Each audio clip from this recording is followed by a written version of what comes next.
नेपालाव फिन आरोबाव अरनि जोंब्लावनाय, गारि सावनाय, सोमावसारनाय आरो सुबुंनि जिउ खहा।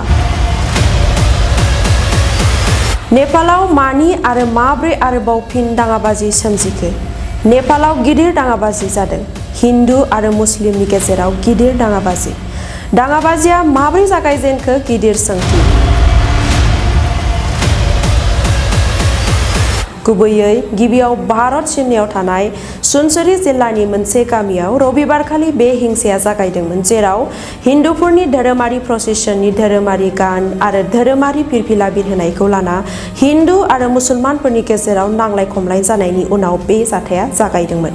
बे नांलाय खमलाय जानायानो गुवारै दाङाबाजि सोमजिदों। बेनो गोबां गुबुन गुबुन रोखोमनि गिदिर दाङाबाजियाव सोलायलांदों।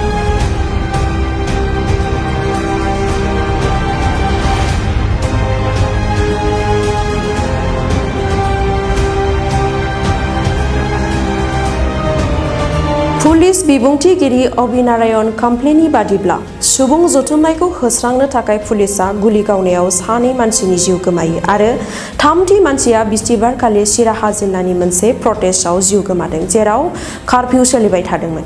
बेबादिनो दाङाबाजिखौ फोजोबस्रांनो नेपालनि पिएम बलेन्द्र साहाया आं सरकारनिफ्राय गासैबो सुबुंफोर, सिभिल ससाइटि, धोरोमारि दोलोफोर, गासैबो मानगोनां दैदेनगिरिफोर, गासैबो राजखान्थि दोलोफोर आरो मिडियाफोरखौ सावरायनाय, सामलायनाय, सान्थि खौसेथिखौ, बिदा-फंबाय अनलायनाय आरो हादरारि खौसेथिखौ लाखिनो थाखाय खावलायो आरो रोखा बिजिरनायनि आसा होदों। आरोबाव बुंदों दि दायगोनांफोरखौ न्यायनि साखाथियाव लाबोगोन होनना।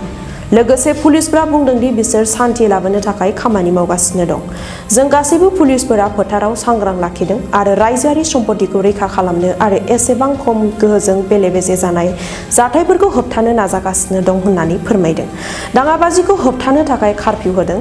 दाबो दाङाबाजिया सुग्लायाखै।